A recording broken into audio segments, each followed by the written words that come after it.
আসসালামু আলাইকুম। Rexona cooking and ভ্লগে আপনাদের সবাইকে স্বাগত। আজকে আমি চলে এসেছি আবারও একটি ভীষণ মজাদার রেসিপি নিয়ে। দেখতে পাচ্ছেন কত একটা খাস্তা, একটা গরম গরম একটা নাস্তা, যে কেউ পছন্দ করবে, ছোট হোক কিংবা বড়। আর এটা ভীষণ কম সময়ের মধ্যে কিন্তু রেডি হয়ে যায়। আর উপকরণ শুধু ডিম আর ময়দা, বা এটা কিন্তু আটা দিয়েও করতে পারেন। এত সহজ বানানো, আর যেহেতু কম সময়ের মধ্যে হয়ে যায়, তা আপনারা যে কেউ কিন্তু ট্রাই করতে পারবেন। আমরা সবসময় চাই একটু নাস্তাটা কম সময়ের মধ্যে যাতে আমাদের রেডি হয়ে যায়। দেখুন কতটা খাস্তা হয়েছে, দেখে নিশ্চয় বুঝতে পারছেন আপনারা। এই দেখুন, প্রত্যেকটা, যেটাই বলুন, প্রত্যেকটা এতটা পারফেক্ট হয়েছে, না ট্রাই করলে কিন্তু বুঝতে পারবেন না। আর ভিডিওটি যদি আজকের আপনাদের ভালো লাগে, তাহলে অবশ্যই লাইক, কমেন্ট, শেয়ার করে আমার চ্যানেলটিকে কিন্তু সাবস্ক্রাইব করে পাশে থাকবেন। তাহলে ভিডিওটি কোনো রকম স্কিপ না করে পুরো দেখার অনুরোধ রইল। চলুন তাহলে আজকের রেসিপি কিভাবে আমি বানিয়েছি দেখে নেন আপনারা। এই মজাদার নাস্তাটি বানানোর জন্য আমি এখানে 2 কাপ পরিমাণ ময়দা নিয়েছি। আপনারা চাইলে কিন্তু এই রেসিপিটি আটা দিয়েও করতে পারেন। সব প্রথমে আমি এখানে দিয়ে দেব স্বাদ মতো লবণ।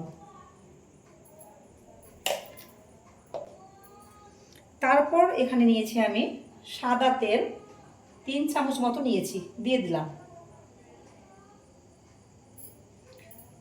ভালোভাবে ময়দাটাকে তেল আর লবণের সঙ্গে ভালোভাবে একদম মাখবো। 2-3 মিনিট ভালোভাবে কিন্তু এটাকে মাখতে হবে। যখন দেখবো যে হালকা মুড বাজছে, তখন ভাবতে হবে যে এটা কিন্তু রেডি হয়ে গেছে। এই দেখুন, আমি একটু মাখবো এটাকে।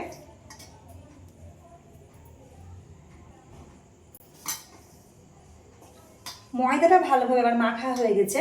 দেখুন হালকা চাপ দিলে কিন্তু মুড বেঁধে যাচ্ছে, মানে এটা একদম পারফেক্ট হয়েছে ময়দাটা মাখা। চেষ্টা করবেন কিন্তু এইভাবে মাখার। এই দেখুন, এবার আমি এখানে একটু একটু করে আমি এখানে নিয়েছি গরম পানি, মানে খুব একদম ফুটন্ত পানি না, এটা হালকা গরম আছে পানিটা।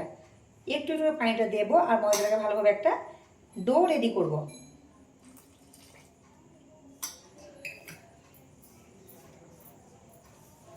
একটা সফট ডো রেডি হবে এখানে।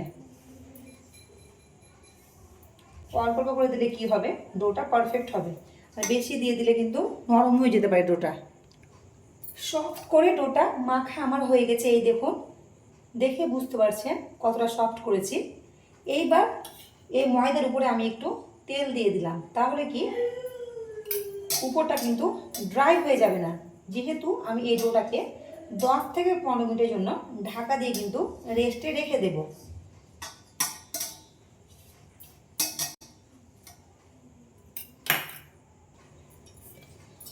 একটা ঢাকা দিয়ে দিলাম। তাহলে আমি ফিরে আসছি 15 মিনিট পরে। 15 মিনিট পরে আমি ফিরে এলাম। ডোটাকে আমি একটু ভালোভাবে মাখবো। তারপর এখান থেকে আমি লেচি কেটে নেব।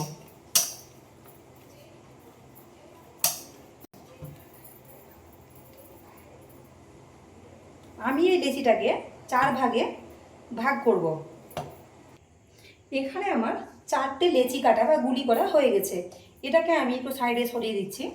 তারপর মানে এই ময়দার ভেতরে একটা পুর লাগবে, তার জন্য সেই পুরটা আমি রেডি করে নেব।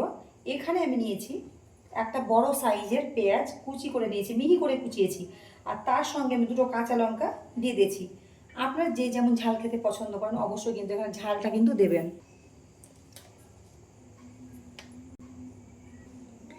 এবার এখানে আমি 2টো ডিম ভেঙে নিয়েছি, ডিমটা পেঁয়াজের উপরে দিয়ে দিলাম।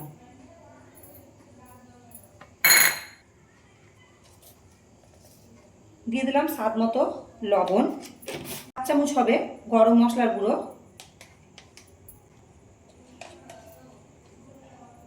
1/2 চামচ নিয়েছি চাট মশলা, আর সামান্য পরিমাণ দিয়ে দেবো মিক্স মশলা। আর সব শেষে এখানে দিয়ে দেব বাড়ির তৈরি ব্রেড ক্রাম্বস 2 চামচ দেব। ভালোভাবে এটাকে মিশিয়ে ডিমের সঙ্গে পেঁয়াজের সঙ্গে ভালোভাবে ব্যাটারটা রেডি করে নেব। ব্রেড ক্রাম্বসটা দিলে কি হয়, বা বিস্কুটের গুঁড়ো যেটা আপনার হাতের কাছে পাবেন সেটা কিন্তু এখানে দেবেন। এটা দিলে কি হবে, যখন আমি এই যে পুরটা ময়দার উপরে দেবো বা রুটির উপরে, তখন কিন্তু এটা মানে সাইডে মানে সরে যাবে না, এক জায়গায় থাকবে ব্যাটারটা।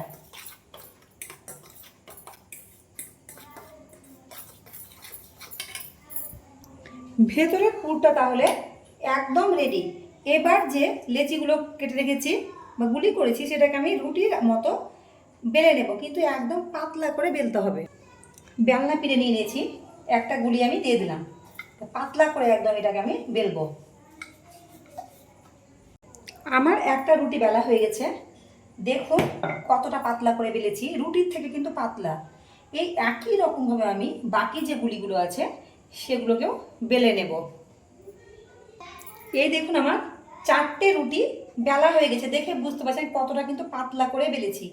আর যাতে না লেগে যায় তাই হালকা করে একটা রুটির উপরে আমি ময়দা ছিটিয়ে দিয়েছি। তাহলে সব প্রথমে আমি এখান থেকে একটা রুটি নিয়ে নিব। প্রথমে রুটিটা নেব, সব প্রথমে যেটা বেলেছিলাম সেটা নেব, নিয়ে নিলাম। এবার ডিমের যে ব্যাটারটা আমি রেডি করেছি সেই ব্যাটারটাকে এর মাঝখানে দিয়ে দেব।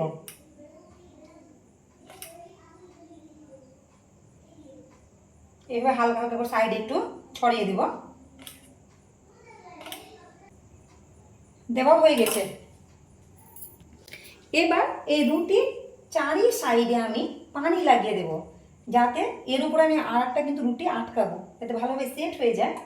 একটা ব্রাশের সাহায্যে আমি ভালোভাবে পানি লাগিয়ে দিলাম। খুবই সহজ কিন্তু বানানো।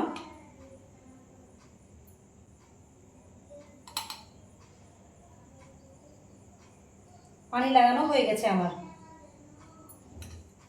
দিয়ে এই রুটির সঙ্গে উপরের সঙ্গে নিচের রুটিটা সিল করে দেবো এইভাবে, একটু চেপে চেপে, এই যে এইভাবে দেখতে পাচ্ছেন কিভাবে করছি, একটু চেপে চেপে সিল করে দিলে আর পুরটা বাইরে বেরিয়ে আসবে না।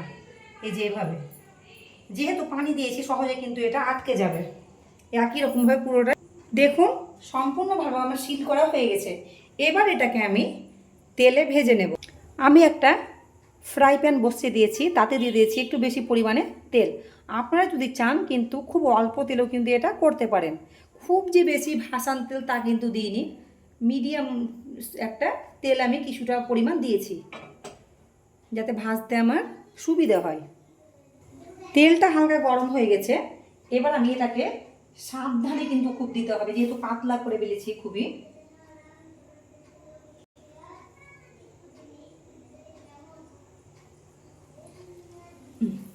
দিয়ে দিলাম। মিডিয়াম মানে লো টু মিডিয়াম ফ্লেমে এটাকে ভাজতে হবে। যতক্ষণ এটা ভাজা হচ্ছে ততক্ষণ আমি কিন্তু আর একটা রুটি ডিম দিয়ে রেডি করে নেব। এবার আমি এটাকে সাবধানে উল্টে দেব, খুব সাবধানে করতে হবে, নাহলে কিন্তু তেল ছিটবে। আবারও এই সাইডটা ভালোভাবে আমি সেঁকে নেব, মানে ভেজে নেব। আমার একটা নাস্তা কিন্তু ভাজা হয়ে গেছে, তেল ঝরিয়ে এটাকে তুলে নেব। দেখুন কতটা সুন্দর হয়েছে। একই রকমভাবে আমি আর একটাকে ভেজে নেব। আবারও আর একটা দিয়ে দিলাম। আমার দুটো নাস্তা একদম রেডি, দেখতেই পাচ্ছেন কতটা সুন্দর হয়েছে। তাহলে দেখতে পেলেন কত সহজে কিন্তু ঝটপট একটা নাস্তা রেডি হয়ে গেল। যখনই মন চাইবে, হাতে যদি 15 মিনিট সময় থাকে আপনাদের হাতে, অবশ্যই এই রেসিপিটি কিন্তু ট্রাই করতে পারবেন। সবাই খেয়ে আপনার প্রশংসা করবে।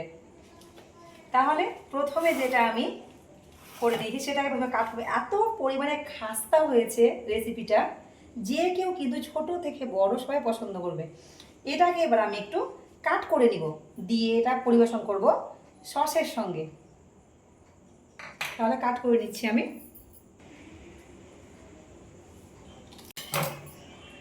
দেখুন কতটা সুন্দর হয়েছে।